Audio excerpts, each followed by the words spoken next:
Welcome to Media Minds with your host, David Wolf. Joining us on this segment is Ryan Berry. He's a marketing innovator with more than 20 years in digital marketing and leadership experience. He ran his own agency, digital marketing agency, from 2009 to 2017, and he's also the director of Wealthability, which is a Tom Wheelwright company, where he led multiple marketing and PR teams across the U.S. and internationally. Currently, he's the director of marketing at the Ackerman Group, which is a top veterinary practice sales broker in the country with more than $4 billion in sales. Ryan, welcome to the program. Great to be with you. Great to be here. Thanks, David. So I know we know each other from some prior lives, and I know you've been very involved in all things marketing and digital marketing for much of your career. For our audience, what are some of the keys to success when it comes to marketing your business? What's the core? What are the keys? Well, I think it depends on what you define as success. I think that's always where you have to start. What is the end goal when it comes to your marketing? Is it obviously we all want sales. We want to grow our businesses. But I think it's important as a marketer, one of the keys is to really paint that picture for what you are as a business and what you want to be and where you want to go. I think once you've painted that picture, another thing that is important is where have you been so far? So you have to really audit yourself. And sometimes that can be hard. Sometimes you need to bring in extra people to do that. But how do we get to where we are? And you can only by reflecting on that will you know how you can get to where you want to go. That makes sense. It's interesting because I've heard it said that, branding and finding your own brand is a bit of a treasure hunt. It is. Isn't it?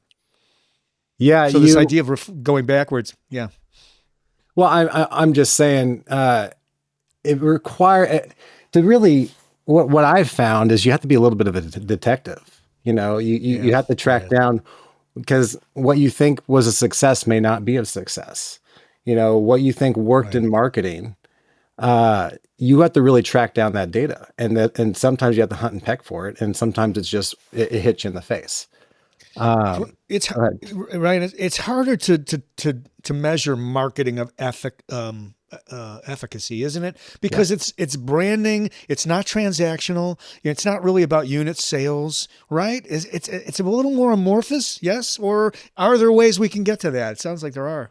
Well, honestly, it also depends on are you selling a product? Is it point of sale? Or are you selling a service? Mm-hmm. Because if it's a service, then ultimately the sales in the end is your sales team and how good they're running their ship. But the marketing in a sales organization is to bring those leads, is to bring the opportunities, to brand the company, get the name out there, get the word. And that can be through a number of different vehicles, and it can be in digital and it can also be in traditional.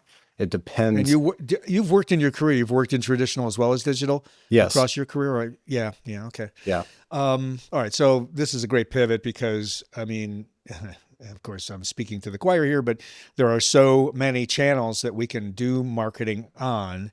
How do you think about the matrix?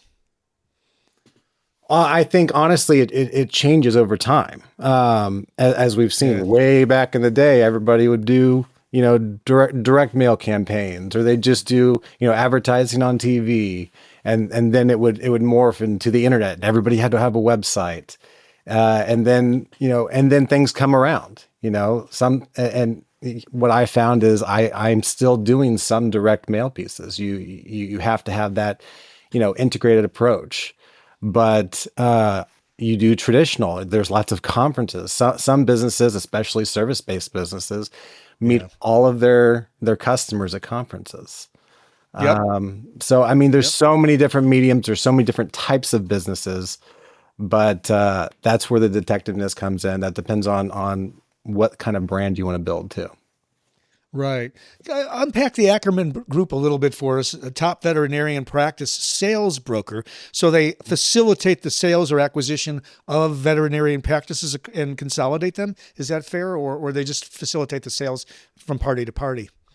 What Ackerman does really well is let's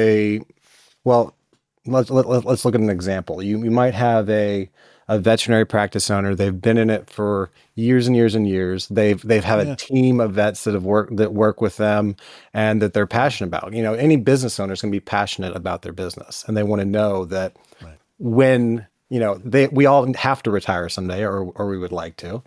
So the team that they've built, they don't want them just dropped into some sort of corporate situation. They want to make sure that their teams are taken care of, and that the company moves, it continues to grow and everything else. And what Ackerman does really well is it pairs the buyers with the sellers really well. Ackerman has been around since, I think, 2010, 2012. It was started by Dr. Gary Ackerman, and he expanded his team over the years, and and the company has grown. But through all that work, we basically have a relationship with most of the major buyers that are across the nation, and now we're working a lot into Canada as well. Oh, that's cool. No, it's really cool. But I think how they've done that is relationship building, and they are, to a point, that they are the number one broker, throughout the country. That's brilliant. That's brilliant. And you point to one of the hardest parts about anything, purchasing a business or M&A, is just this idea of integrating teams, integrating the humans, integrating processes. There's brand integration that has to happen, maybe, or I guess it depends on the position of is it a consolidation purchase, or strategic, or all of those things come into play. It sounds, yeah. There's so many elements, and I don't claim to be part of the team that works the magic on that. So you're working the marketing side of the Ackerman. In other words, keeping them out in front in terms of, if I've got a veterinarian and I'm ready to retire, I want to call you guys. That's the idea, right? That's definitely the idea. And it all starts, with building that relationship with the practice owner, finding out who they are, what are their goals. Do they just want to retire and go out into the sunset and be good? Do they want to have some partial ownership, that remains? There's all kinds of different options that the team at Ackerman works out, but it's finding the best buyer that's going to fit their situation. So this kind of marketing is interesting because you're driving brand and awareness, so that when it's time for someone to retire, or an acquirer is looking, they think of you guys first. So I guess it's like you would say, it's a multi-channel approach, I'm going to guess, right? I'll venture the guess. Well, yeah. An example is, this company has been around for a while, so they've had a chance to build their brand in the market for years and years. We're 2025. They started with Dr. Gary Ackerman way back when, but now we're almost starting fresh. I came on board, and now we're trying to get into Canada. Well, how do you do that? You have to look at the market. You have to look at what's important to veterinarians over in a different, obviously they're just north of us, but it's another country, Yeah. So how do you do that? Well, you look at what's worked for you and veterinarians in the U.S. and say, how can I bring that? How can I bring that to Canada? Where are they at? And you start with building with a lot of traditional marketing. You'll start, okay, where are the industry leaders? What publications? Where? Who are they going to for information about how to enhance their practice or build their practice or grow it? The content side. Yeah. So we've looked at a lot of different conferences and that sort of area, and with every market, it's going to have its idiosyncrasies. To us, we found it's a little bit harder to break into those conferences there. So we had not been in that market. So one thing that we did this year that I led the efforts on was we decided to look at one of the biggest conferences that was going on this year in 2025, and it was called OVMA. And we're like, okay, well, maybe we can create a side event to OVMA, and we can invite all the practice owners that are going to that event. And through different connections, we were able to find out who those were and invite them and just see what we get, see how many we can get to show up. Interesting. And start to build a relationship. Well, that turned out really, really well. I mean, we decided to do this only about, a month out. from the event itself. It's just, through conversation, determining when you want to do it. And that's what in marketing, you have to pivot, you have to make decisions, you got to take some risks. And we ended up actually promoting it 15 days out from the event. So you had basically a 2-week ramp into it, and you were but what's nice about this is you positioned yourselves as the facilitator host. Yes. You created your own event as a peel out, if you like, or exactly. And we had the best word to use, but we had over 80, I think, individual practice owners show up. Which was, it was an amazing event. It was supposed to go, I think, 6 to 9, and there were people hanging around till 11. And that's, we co-branded it with some people that are in the industry already, if that makes sense. Yeah. So yeah. we worked with a law team, with a CPA practice, and we co-branded it together. Because they want to reach that audience as well. So you really co-opted. That's brilliant. Well. Yeah. Yeah, that's a good. What an interesting strategy. And one thing we all know about the pet world is it's extremely loyal, right? Do you find that with those that have run their own veterinarian companies or practices? I would imagine it's extremely passionate. Certainly dog and cat owners are very passionate. I know that. So. Oh no, they are, and just as I've learned more and more about the industry, it's been just so interesting to see the ups and downs and it. And that's one thing as a marketer, if you go back to, the keys to success it's you have to, what is working for the market? Where are they located? What is it that they want? What is the appeal of your, what solution are you bringing to the table? Right. And you focus on that when you're branding, when you're messaging, and you integrate that into the platforms that are going to make the most sense. Yeah, that's great stuff. And also just to unpack that strategy, what I call the peel out is really a cool takeaway for anyone watching here. If you're attending a trade show and you can take that list and say, hey, we're having this other party over here, and you may want to join because it's kind of an exclusive thing. It's a little bit of scarcity. That's cool. Yeah, well, we had so much success. We're doing it again. We're doing it. We got Vegas coming up here in about, Oh, that's brilliant. So you're bringing it into the U.S. This happened in Canada. Am I correct? Yeah. That event happened in Canada, and now we do events in the U.S. We're doing it in Vegas in early March. I think that's brilliant. Yeah. I was going to pivot over to AI. I can't have a conversation about marketing without AI. Yeah. Of course, we do it in production, but in your world, how is AI impacting the way you think about the business? Well, I think, as you mentioned, AI is affecting every business when it comes to research, when it comes to content creation. And it also depends on how you work with the AI and which ones you're using.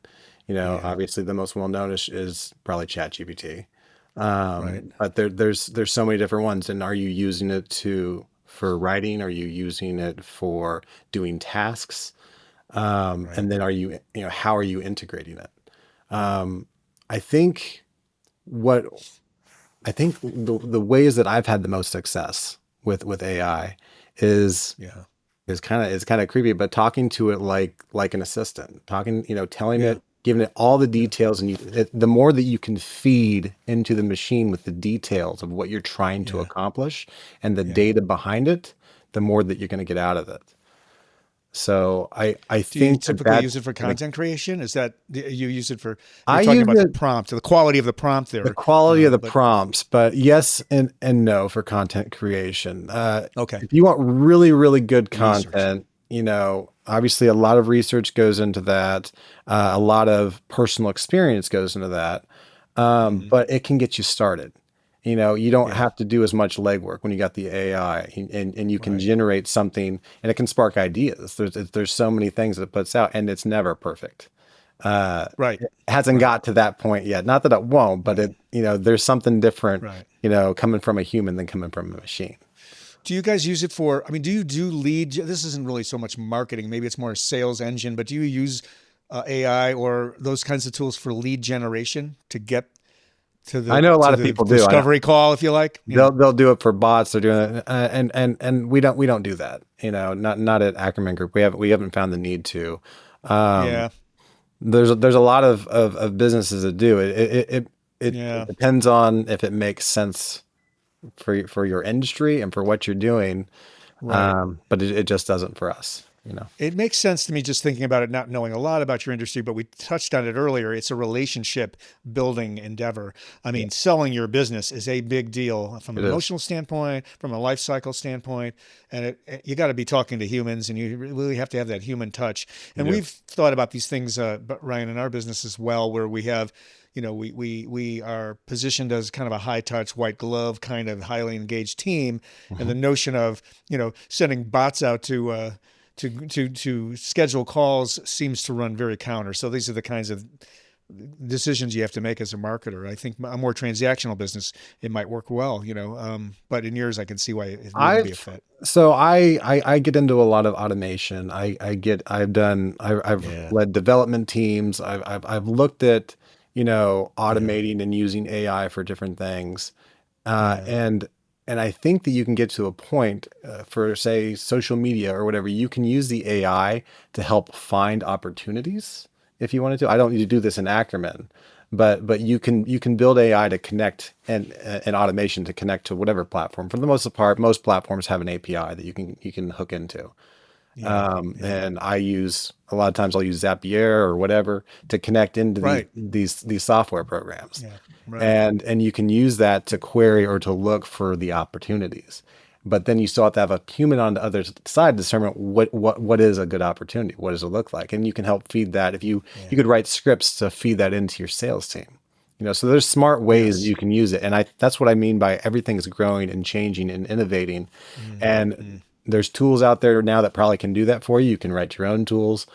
But as a Yeah. marketer, you have to wear a lot of different hats, and you have to be able to think outside. There's no box anymore. You just completely think outside of it. What box? What Right. box? It's That's anything that you can think of that's going to help you reach your target audience. You can mm-hmm. get there, but that's what, Mm-hmm. again, you still have to look at the historical and then take some risks too. That risk thing is interesting. So you have to make decisions about where you're going to spend, where you're not going to spend, and then you measure, and then you iterate, and you tweak, and maybe you're A/B testing, that kind of Mhm. stuff, right? That's where you're Yeah. going. Yeah. Yeah, it's good No, stuff. and that's also a big piece. So whenever I join a new team, part of that Yeah, is, where we want to get to. Another part yeah, is, where we come from, and yeah, and then another part is building out an infrastructure. Too many times when you start on and somewhere new is, what's the infrastructure? A lot of businesses have a lot of pieces, but they don't bring it all yeah, together. you yeah. know to your point, what is, how do you measure marketing? How do you measure what's actually successful? Well, if you Mm, bring all those pieces together into one place that has a dashboard and reporting on your social media, on your marketing spend, on your traditional advertising, on all your sales contacts, on your email marketing, if you bring that all together, and you can look for the dips and valleys in each one and say, I did this here and I got X out of it, all and right. Which begs the question. It sounds like the dream platform. Is there one that you recommended the way you're handling that, where you have this dashboard concept? well, we're actually researching that right now. I've used many in the past. I've Yeah, with Ackerman yeah, Group, I actually just took the reins in November. One of the ones that we're looking at, there's a company called DataBox as an yeah. example. And Hmm. and but there's so many. That's what brought it up. Is there's so many pieces you have to bring together and Yes, streamline. But yes. DataBox is one that we're looking at heavily, to bring Right. all of those elements together into the stream and paint that picture for you. And I've also discovered in my research there are wholesalers like Bombara that are selling to like Zoom Info and other places. The Hmm. If I've got it right, the ability to indicate buyer intent. Is Hmm. that something you've tapped into at all? Where this guy's getting ready to retire, or these guys are acquirers. I just wonder if You that plays into what you're doing or how you you think about it. can that's when you get into providing those details to the sales team to run. Yeah, yeah. Again, That may be outside of your depends purview. on the Yeah, industry as well. yeah. So we do a lot of blind outreach, depending on certain variables like what you're talking about, but a lot of it is, Hmm. referral based too. And that Yeah, sounds like a yeah. cop out, for marketing, you know, No, not at all. I'm but with you on that. the relationship building is huge. You have to have the marketing piece behind it. So people see you as the industry leader that you are for the experience that you've built Yes, over these years. yes, You yes. know, it all works Yeah. together. It does. Oh God, it's good to be with you and talk. It's so stimulating to talk to you about all these things. And I'm also in a research mode as well for our companies. So we're visiting with none other than Ryan Berry. You can reach him at the website rberry, RBERRYMBA.com. Yeah, that's my personal website. That's Obviously, your personal website. all the different companies I work for, but that's the root of where I'm located. That's great stuff. Ryan, thanks for doing this today, and thanks for kind of sharing your insights with our audience. I appreciate it. Appreciate you, David. You've been listening to Media Minds with your host, David Wolf. Media Minds is produced by Audivita Studios, a premier production company producing audiobooks and podcasts for clients worldwide. Be sure to subscribe wherever you get your podcasts. To learn more about the team at Audivita Studios, visit audivita.com.